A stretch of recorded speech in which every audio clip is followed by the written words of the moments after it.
जय हिंद साथियों, एक नए वीडियो के साथ मैं पुनः प्रस्तुत हुआ हूं, जिसका शीर्षक है शारीरिक विकास। बाल विकास के अंतर्गत हमने वृद्धि और विकास पढ़ा। विकास की कौन कौन सी अवस्थाएं हैं इसको जाना, और उन अवस्थाओं में जिन अवस्थाओं को हमने पढ़ा, विशेष करके शैशवावस्था, बाल्यावस्था और किशोरावस्था, इन अवस्थाओं में शारीरिक विकास कैसे होता है, कौन कौन से शारीरिक विकास होते हैं, जन्म से लेकर किशोरावस्था तक के समय में, उसको हम जानने का प्रयास करेंगे। तो सबसे पहले हम शारीरिक विकास के अंतर्गत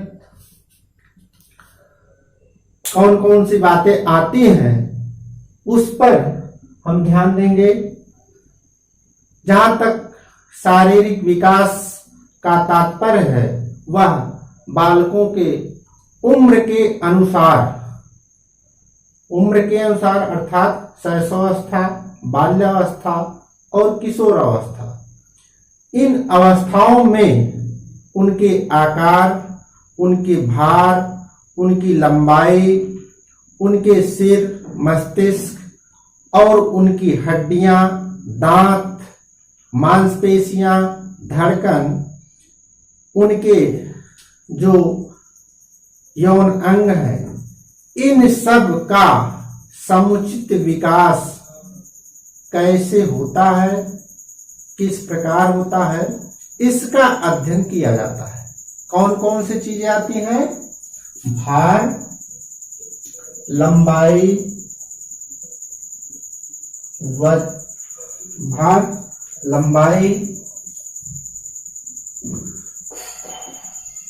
सिर या मस्तिष्क, उनकी हड्डियां,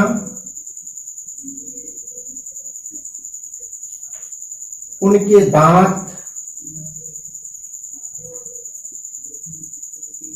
उनकी मांसपेशियां,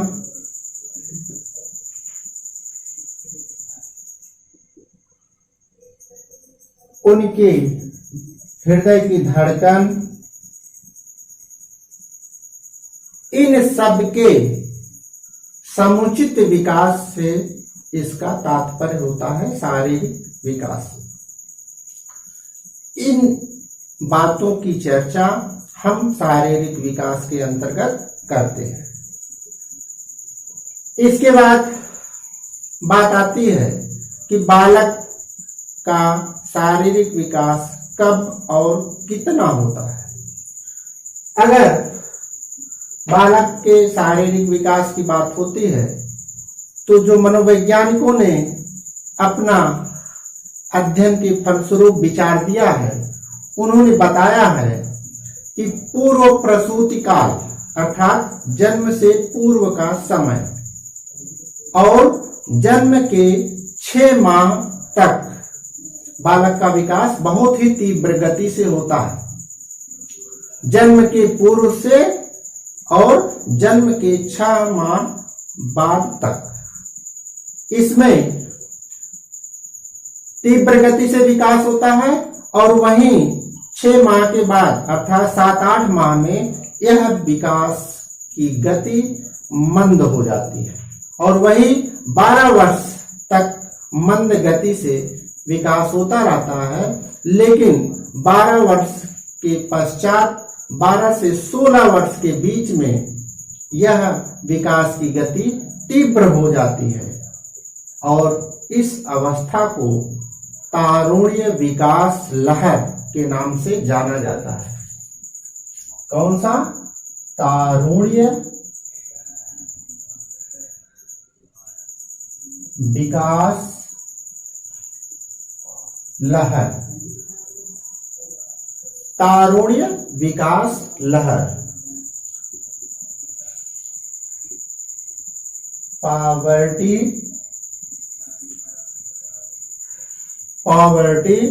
ग्रोथ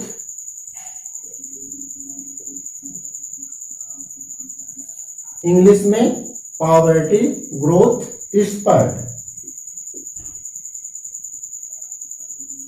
ये बोला जाता है। कितना होता है? जन्म से 6 माह, जन्म से 6 माह यहां क्या होता है? तीव्र विकास होता है। 7 से 8 माह में मंद हो जाता है और यह कहां तक चलता है? 12 वर्ष तक, 12 वर्ष तक। उसके बाद 12 से 16 वर्ष में पुनः तीव्र हो जाता है, तीव्र। और इस विकास की अवस्था को क्या बोला जाता है? तारुण्य विकास लहर। 16 वर्ष के पश्चात परिपक्वता तक शारीरिक विकास पुनः मंद गति से हो जाता है, अर्थात 16 के बाद लगभग 20 से 21 वर्ष तक फिर ये क्या होता है? मंद गति हो जाता है, यहाँ फिर मंद हो जाता है। और इसके बाद बुढ़ापे तक स्थिर बना रहता है और सिर्फ उस व्यक्ति का वजन घटता और बढ़ता है, उसके विकास अर्थात शारीरिक विकास की गति स्थिर हो जाती है। तो ये प्रश्न बनकर सामने आता है, तारुण्य विकास लहर क्या होता है? 12 से 16 वर्ष के बीच बालक का विकास, बालिका का विकास बहुत ही तीव्र गति से होता है। उस अवस्था को तारुण्य विकास लहर अर्थात प्यूबर्टी ग्रोथ स्पर्ट बोला जाता है। 16 से 20 या 21 वर्ष हम जिसमें परिपक्वता का काल कहते हैं, वहां पर विकास पुनः मंद हो जाती है और उसके बाद यह मंद गति से विकास होकर वृद्धावस्था तक स्थिर हो जाती है, बुढ़ापे तक स्थिर हो जाती है, सिर्फ वजन घटता और बढ़ता है। इसके पश्चात अब हम देखेंगे शैशवावस्था, बाल्यावस्था और किशोरावस्था में शारीरिक विकास किस प्रकार से होता है।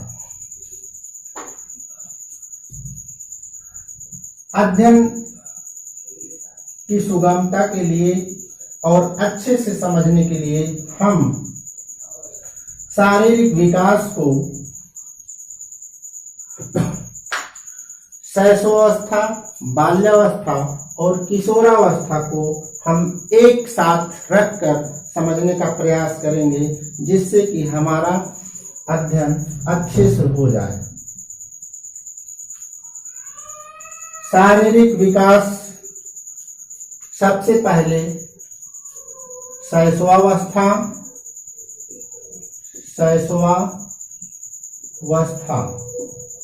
फिर बाल्यावस्था,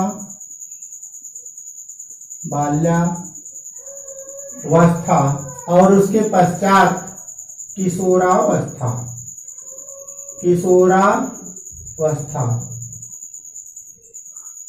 इस शैशवावस्था, बाल्यावस्था और किशोरावस्था में शारीरिक विकास कैसे होता है, किन किन अंगों में कितना विकास होता है, इसको हमको जानना है, जिससे प्रश्न भी सीटेट, टेट, नेट या जो भी प्रतियोगी परीक्षाएं हैं, यहाँ तक गृह विज्ञान की भी जो परीक्षा है उसमें बार बार प्रश्न बनकर आता है।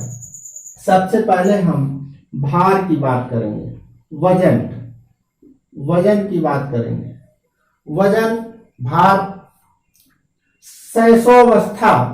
शैशवावस्था में बालक का भार बालिका से अधिक होता है। किसका अधिक होता है? बालक का वजन जब वह पैदा होता है तो वह बालिका से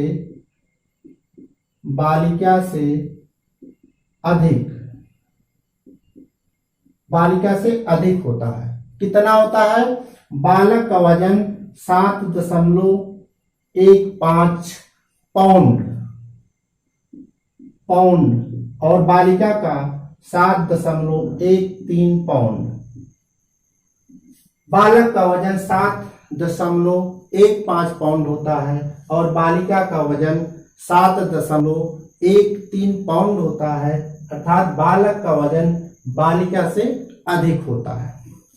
प्रथम 6 माह, जन्म से 6 माह में यह क्या होता है, दुगुना हो जाता है। दुगुना अर्थात यह अगर 7.15 है तो 6 माह में यह 14.3 हो जाएगा प्रथम 6 माह में। और फिर 1 वर्ष में क्या होता है, यह और बढ़कर 3 गुना हो जाता है, 3 गुना ये वृद्धि होती है। इसके बाद 2 वर्ष में कितना हो जाता है, 2 वर्ष में यह धीमा होकर 1.2 पाउंड प्रति माह ये बढ़ता है, वृद्धि, ये वृद्धि होती है। और 5वें वर्ष में कितना होता है, यह 38 से 43 पाउंड हो जाता है, पाउंड रहता है। तो शैशवावस्था में जो बालक का वजन है वह बालिका से अधिक होता है। बालक का 7.15 होता है और बालिका का 7.13 होता है। 6 माह में यह दुगुना हो जाता है, 1 वर्ष में तिगुना हो जाता है, 2 वर्ष में यह 1.2 अर्थात आधा पाउंड के हिसाब से प्रति माह बढ़ता है और 5वें वर्ष में यह 38 से 43 पाउंड रहता है। तो ये शैशवावस्था में बालक का वजन है। इसके बाद बाल्यावस्था आती है। बाल्यावस्था में 12 वर्ष में यह 80 से 95 पाउंड हो जाता है। कितना, 12 वर्ष में यह 80 से 95 पाउंड ये रहता है।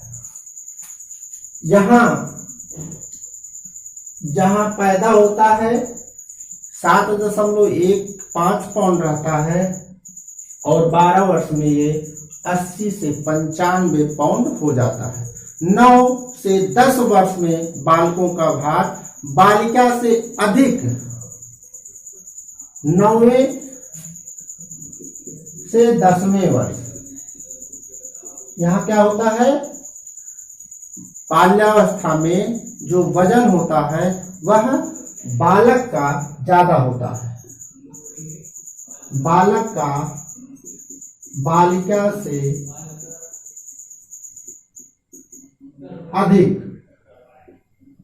अधिक होता है। और उसके बाद फिर क्या होता है, पुनः बालिका का बढ़ने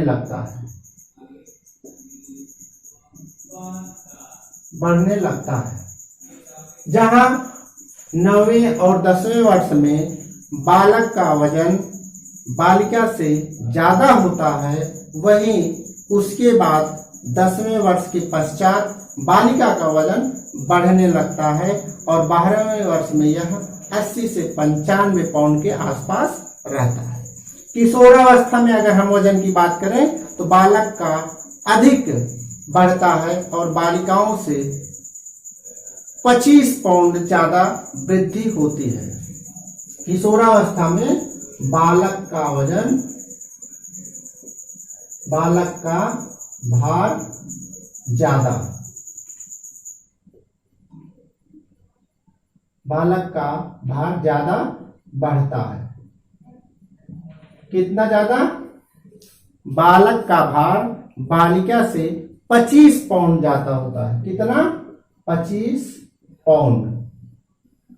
ये हुआ भार या वजन। शैशवावस्था में 7.15 और बालिका का 7.13 और बाल्यावस्था में 12 वर्ष की आयु में लगभग 80 से 95 पाउंड होता है और किशोरावस्था में बालक का भार ज्यादा हो जाता है और यह बालिकाओं से 25 पाउंड ज्यादा होता है। यह हमको ध्यान में रखना है। इसको आप सब अपनी कॉपी में लिख सकते हैं। अब इसके पश्चात हम लंबाई पर चर्चा करेंगे।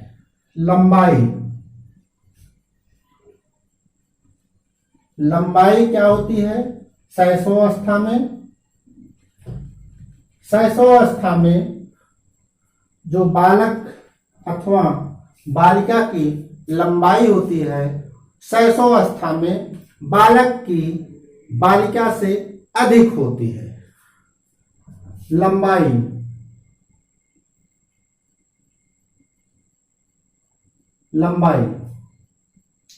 क्या होती है? बालक की अधिक होती है। बालक की अधिक कितनी होती है?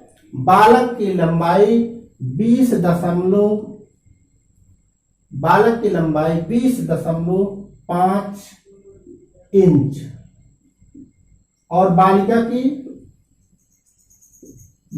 की लंबाई होती है 20.3 इंच। 20.3 इंच। शैशवावस्था में बालक की लंबाई बालिका से अधिक होती है। यह बालक की 20.5 इंच और बालिका की 20.3 इंच होती है। उसके बाद 3 से 4 वर्ष में बालिका की लंबाई अधिक हो जाती है। 3 से 4 वर्ष में बालिका की ज्यादा हो जाती है, अर्थात लंबाई बालिका की तीव्र गति से बढ़ती है। पहले वर्ष में शिशु 10 इंच बढ़ता है। पहले वर्ष में 10 इंच के अनुसार बढ़ता है। दूसरे वर्ष में पहले में 10 इंच, दूसरे वर्ष में 4 से 5 इंच की वृद्धि होती है और 3, 4, 5वें वर्ष में यह वृद्धि कम हो जाती है। 3, 4, 5 में वृद्धि कम हो जाती है।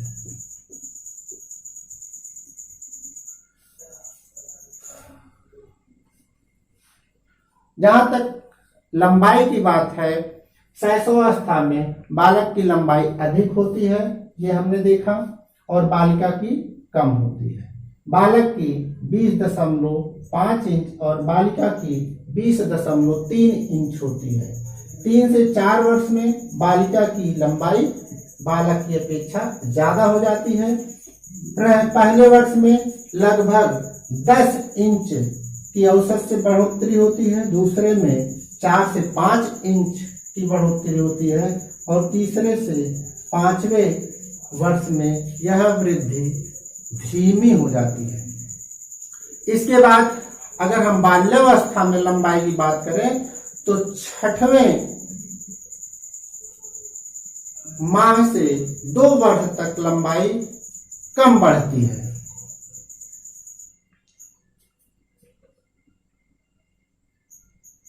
6 माह से 2 वर्ष तक यहाँ लंबाई क्या होती है?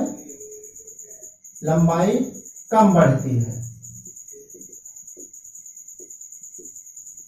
बाल्यावस्था में 6 माह से 2 वर्ष तक लंबाई कम बढ़ती है, सिर्फ 2 से 3 इंच प्रति वर्ष। 2 से 3 इंच प्रति वर्ष इस हिसाब से बढ़ोतरी होती है। अर्थात बाल्यावस्था में बालक की लंबाई की वृद्धि धीमी हो जाती है और फिर किशोरावस्था में यह तेजी से बढ़ती है। जहां शैशवावस्था में यह तेज गति से बढ़ती थी, वहीं पर यह बाल्यावस्था में धीमी गति से बढ़ोतरी होती है और किशोरावस्था में इसकी गति तेज हो जाती है। बालक की 18 वर्ष के बाद भी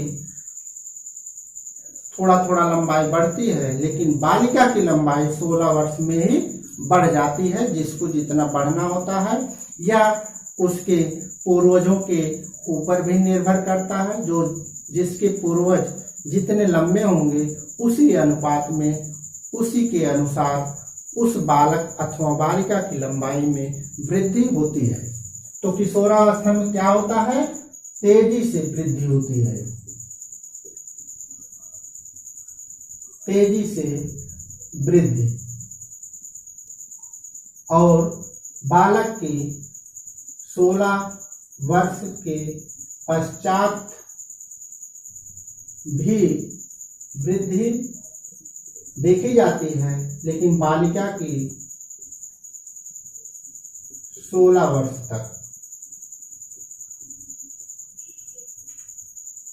ये शैशवावस्था, बाल्यावस्था और किशोरावस्था में लंबाई की वृद्धि बताया गया है, जिसमें शैशवावस्था में बालक की अधिक होती है, बालिका की कम होती है। बालक की 20.5 इंच और बालिका की 20.3 इंच। 3 से 4 वर्ष में बालिका की लंबाई ज्यादा बढ़ती है और यह वृद्धि की जो गति होती है वह पहले वर्ष में 10 इंच और दूसरे वर्ष में 4 से 5 इंच और 3 से 5 वर्ष में यह वृद्धि कम हो जाती है। बाल्यावस्था में 6 माह से 2 वर्ष तक लंबाई कम बढ़ती है, सिर्फ 2 से 3 इंच के अनुसार बढ़ती है, लेकिन वहीं किशोरावस्था में यह वृद्धि तीव्र हो जाती है। 16 वर्ष के पश्चात यह बालकों में वृद्धि होती रहती है, लेकिन बालिकाओं में यह वृद्धि 16 वर्ष तक ही हो जाती है, जिसको जितना बढ़ना होता है। इसके बाद भार, वजन और लंबाई के बाद हम चर्चा करेंगे सिर अथवा मस्तिष्क की। सिर, यह शैशवावस्था में शरीर का 1/4 भाग उसका सिर होता है, अर्थात जितना बड़ा शरीर होगा उसका 1/4 भाग सिर ही होता है, अर्थात सिर शैशवावस्था में बड़ा दिखाई देता है। पहले 2 वर्ष में उसके सिर में वृद्धि तीव्र गति से होती है और उसके पश्चात फिर मंद हो जाती है। पहले 2 वर्ष में तीव्र वृद्धि, फिर मंद। और जन्म के समय कितना वजन होता है? जन्म के समय सिर का वजन 3 से 350 ग्राम। 350 ग्राम जन्म के समय बालक के सिर का वजन होता है। 2 वर्ष में यह दुगुना हो जाता है। 2 वर्ष में यह दुगुना अर्थात 700 ग्राम दुगुना हो जाता है। 5 वर्ष में यह शरीर का 80% हो जाता है। क्या होता है 5 वर्ष में? शरीर के भार का 80% हो जाता है। ये सिर अथवा मस्तिष्क का विकास शैशवावस्था में शरीर का 1/4 भाग पहले 2 वर्ष में तीव्र गति से वृद्धि होती है। जन्म के समय यह 350 ग्राम होता है और 2 वर्ष में यह वृद्धि दुगुनी हो जाती है। 5वें वर्ष में यह शरीर का 80% लगभग हो जाता है। यही बाल्यावस्था में जब हम देखते हैं तो शरीर के हिसाब से सिर के आकार में क्रमशः परिवर्तन होता है। 5 वर्ष में सिर प्रौढ़ का 90% विकसित हो जाता है। 5 वर्ष में शरीर का 90% ये विकसित हो जाता है। 10 वर्ष में 95% विकसित हो जाता है। बाल्यावस्था में मस्तिष्क का भार शरीर के भार का 90% होता है। मस्तिष्क का भार शरीर के भार का कितना होता है? 90%। 90% होता है। वहीं किशोरावस्था में विकास जारी रहता है। 15 से 16 वर्ष में पूर्ण विकास हो जाता है, जिसमें मस्तिष्क का भार 1200 से 1400 ग्राम कितना होता है? 1200 से 1400 ग्राम। यहाँ पर विकास लगभग पूरा मान लिया जाता है कि यहाँ किशोरावस्था में सिर और मस्तिष्क का विकास लगभग पूरा हो जाता है। विकास जारी रहता है और लगभग 15 से 16 वर्ष में पूरा हो जाता है। कितने वर्ष में? 15 से 16 वर्ष में पूर्ण लगभग। यहाँ पर जो वजन होता है 1200 से 1400 ग्राम सिर का वजन होता है। तो ये शैशवावस्था में सिर शरीर का 1/4 भाग, 2 वर्ष में यह तीव्र गति से बढ़ता है और फिर 2 वर्ष के पश्चात मंद हो जाता है। जन्म के समय भार 350 ग्राम और 2 वर्ष में यह 700 ग्राम, 5 वर्ष में यह शरीर का 80% हो जाता है। ये याद रखना है। बाल्यावस्था में 5 वर्ष में शरीर का 90%, 10 वर्ष में 95%। ये बाल्यावस्था में सिर और मस्तिष्क का भार है। मस्तिष्क का भार शरीर के भार का 90% यहाँ पर विकसित हो जाता है। किशोरावस्था में विकास जारी रहता है और 15 से 16 वर्ष में लगभग यह पूर्ण हो जाता है, जिसमें इस सिर का वजन 1200 से 1400 ग्राम होता है। इसके बाद अब हम चर्चा करेंगे हड्डियों की। शारीरिक विकास के अंतर्गत हड्डियां बहुत ही महत्वपूर्ण है। प्रश्न बार बार आता है कि जब बच्चा जन्म लेता है तो हड्डियां कितनी होती हैं, फिर बाल्यावस्था में हड्डियां कितनी होती हैं और किशोरावस्था में हड्डियां कितनी होती हैं। ये प्रतियोगी परीक्षाओं में, सभी प्रतियोगी परीक्षाओं में लगभग प्रश्न बन के हमारे सामने आता है। जन्म के समय हड्डियां जन्म के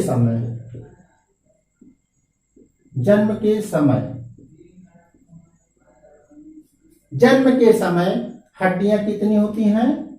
270 जन्म के समय। शैशवावस्था में हड्डियां जो होती हैं वह कोमल होती हैं, छोटी होती हैं, लचीली होती हैं। क्या होती हैं? कोमल, छोटी और लचीली। शैशवावस्था में जो हड्डियां होती हैं वो कोमल होती हैं, लचीली होती हैं और छोटी छोटी होती हैं। कैल्शियम फास्फेट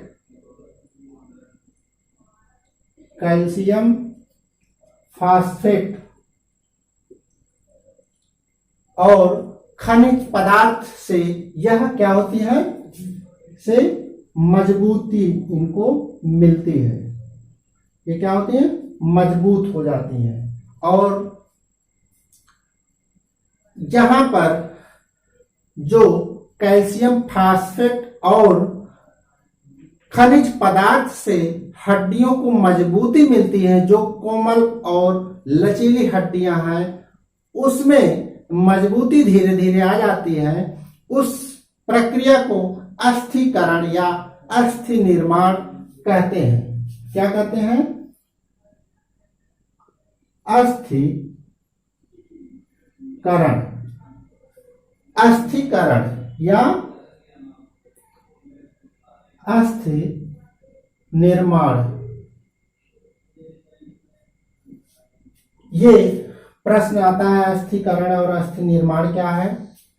तो जो शैशवावस्था में हड्डियां कोमल, लचीली और छोटी होती हैं, वह कैल्शियम फास्फेट और खनिज पदार्थों से मजबूत हो जाती है। इसी प्रक्रिया को अस्थिकरण अथवा अस्थि निर्माण कहा जाता है। यह बालिकाओं में तीव्र गति से होता है। बालिकाओं में यह तीव्र गति से होता है। वहीं बाल्यावस्था में हड्डियों की संख्या अस्थिकरण और दृढ़ता से मजबूती मिलने के साथ उसकी संख्या में वृद्धि हो जाती है। जहां जन्म के समय हड्डियां 270 थी, वहीं अस्थिकरण के पश्चात इसकी संख्या 350 हो जाती है, बढ़कर 350 अर्थात वृद्धि हो जाती है। क्यों हो जाती है? अस्थिकरण के पश्चात, अस्थिकरण के कारण,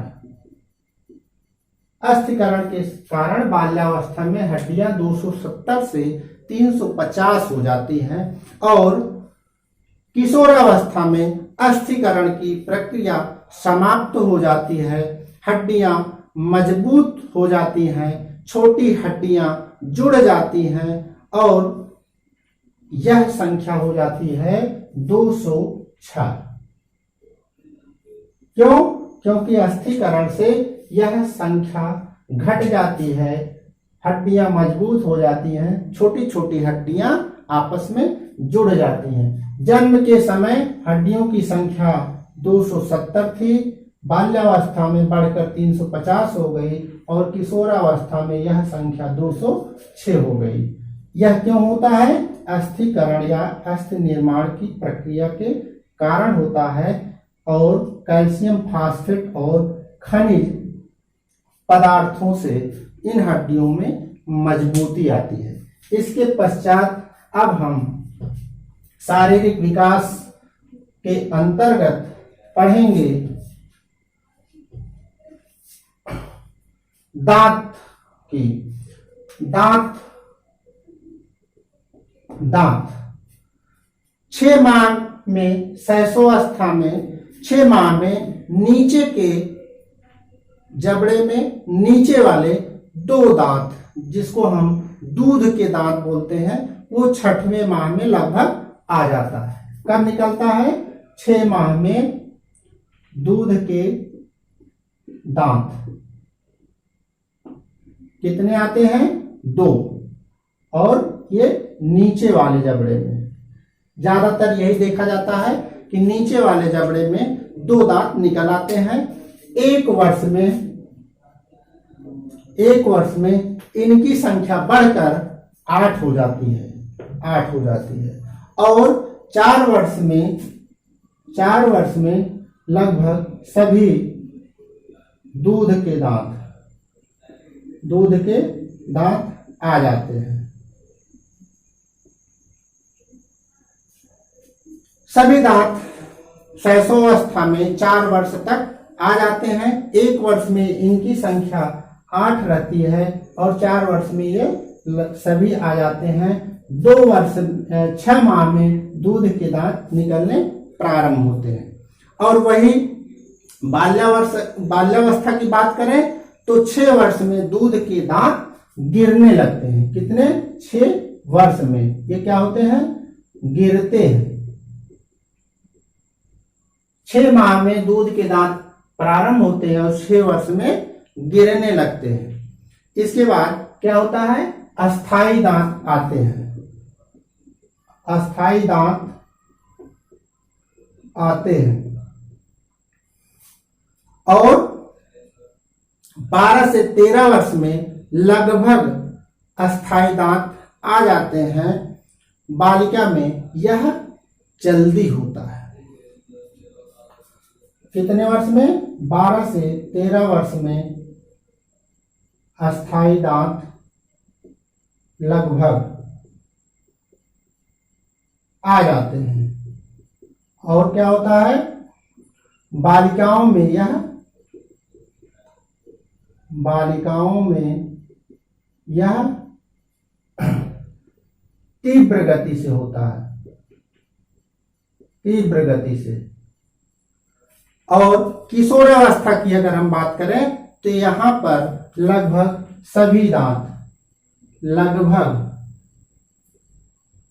सभी अस्थायी दांत आ जाते हैं।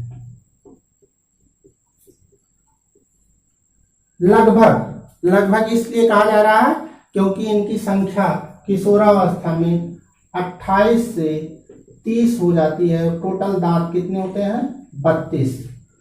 किसी में सभी 32 दांत अस्थायी आ जाते हैं और किसी में यह 32 दांतों की संख्या प्रौढ़ावस्था में पूरी होती है। इसके बाद जो शैशवावस्था में हमको और जानना है वह है मांसपेशियां और धड़कन। मांसपेशियां जो शैशवावस्था में है वह शरीर के मांसपेशियों का भार शरीर का 23% होता है। शरीर का 23% भार मांसपेशियां मांसपेशियों का भार शरीर का 23% होता है और वह धीरे धीरे बढ़ता है। धड़कन यहां पर क्या होती है? तेज होती है। तेज धड़कन। मांसपेशियां शरीर के भार की 23% होती हैं और धड़कन शैशवावस्था में तेज होती है। यह कितनी होती है? 1 मिनट में 140 बार। 1 मिनट में 140 बार शैशवावस्था में धड़कन होती है। 6 वर्ष में क्या होती है? यह पहले माह में 1 मिनट में 140 बार। 6 वर्ष में यही बढ़कर क्या हो जाती है? 1 मिनट में 100 बार। 100 बार हो जाती है। अगर हम यही बाल्यावस्था में देखते हैं तो 9 वर्ष की आयु में बालक की मांसपेशियों का भार शरीर के भार का 27% हो जाता है। जहां शैशवावस्था में 23% था वही बाल्यावस्था में 27% हो जाता है। धड़कन जो शैशवावस्था में 140 बार 1 मिनट में धड़कता था वही धड़कन निरंतर घटते हुए 12 वर्ष में 85 बार 12 वर्ष में 85 बार कितने? 1 मिनट में 85 बार धड़कता है। इसके अलावा अगर हम किशोरावस्था में जाते हैं तो यहां मांसपेशियों का विकास तीव्र गति से होता है। मांसपेशियों का विकास तीव्र गति से हो जाता है और धड़कन जहां शैशवावस्था में 1 मिनट में 140 बार धड़कता था, बाल्यावस्था में 1 मिनट में 85 बार धड़कता था, वहीं किशोरावस्था में यह धड़कन 1 मिनट में 72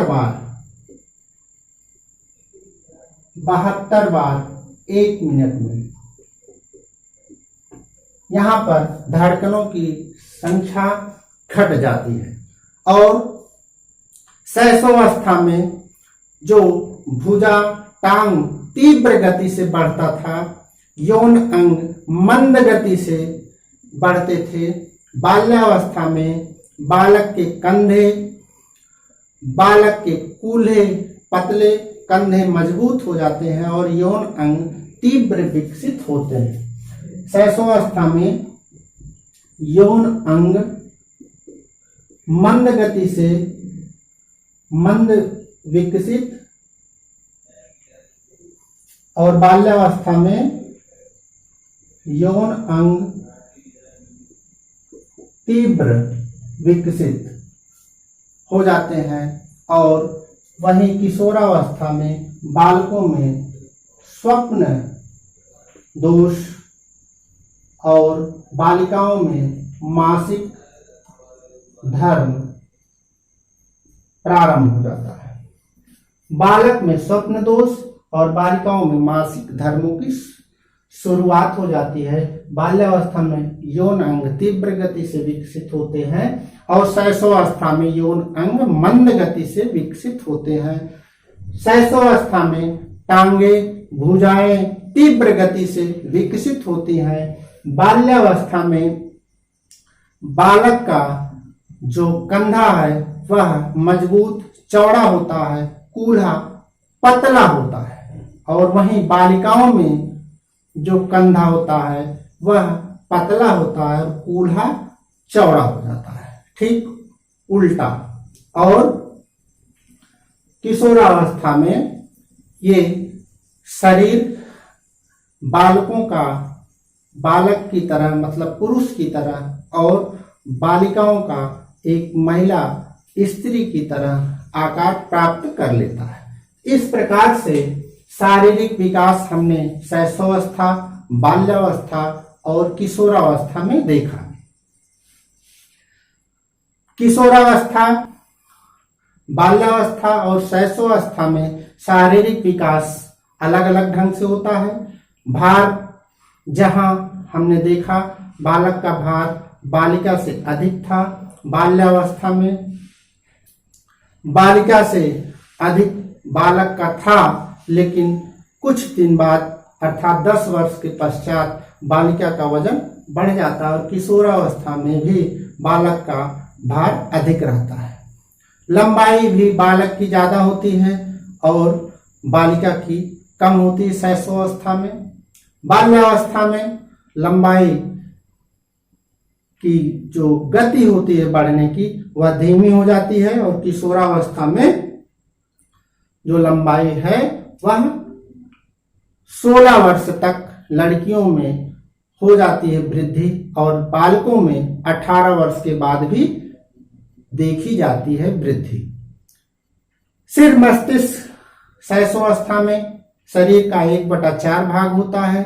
जन्म के समय वजन जो शिशु का होता है उसके सिर का 350 ग्राम होता है, 2 वर्ष में 700 ग्राम हो जाता है और 5 वर्ष में लगभग शरीर का 80% हो जाता है। वहीं पर बाल्यावस्था में सिर के आकार में क्रमशः परिवर्तन होता है और यह 5 वर्ष में सिर का 90% विकसित हो जाता है, 10 वर्ष में लगभग 95% विकसित हो जाता है। मस्तिष्क का भार शरीर के भार का 90% होता है।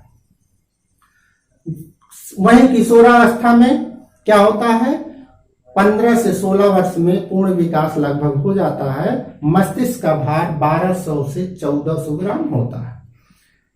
दांत जहां 6 माह में निकलना प्रारंभ होते हैं शैशवावस्था में, वहीं बाल्यावस्था में 6 वर्ष में दांत दूध वाले गिर जाते हैं और अस्थायी दांत निकलते हैं। किशोरावस्था में लगभग सभी अस्थायी दांत आ जाते हैं। हड्डियां जन्म के समय 270 थी, बाल्यावस्था में यह बढ़कर 350 हो जाती हैं अस्थिकरण के पश्चात और किशोरावस्था में यह हड्डियां छोटी छोटी हड्डियां जुड़कर यह 206 की संख्या में हो जाती हैं, जो कि एक सामान्य मनुष्य सामान्य व्यक्ति की हड्डियों की संख्या होती है। इस प्रकार शैशवावस्था, बाल्यावस्था और किशोरावस्था में शारीरिक विकास को हमने अच्छे से जाना। इसके पहले वाले वीडियो में हमने वृद्धि और विकास की अवस्थाएं कौन कौन सी हैं, कितने वर्ष में कौन सी विकास की अवस्था बोली जाती है, उसको हमने जाना। जो साथी हमारे पिछले वीडियो को नहीं देख पाए, डिस्क्रिप्शन बॉक्स में लिंक दिया है, उसको आप देखकर और अच्छे से विकास की अवस्थाओं को जान सकते हैं। शैशवावस्था, बाल्यावस्था और किशोरावस्था में मानसिक विकास कैसे होता है, किस गति से होता है, उसको हम अगले वीडियो में लेकर पुनः प्रस्तुत होंगे। आप सबका बहुत बहुत धन्यवाद।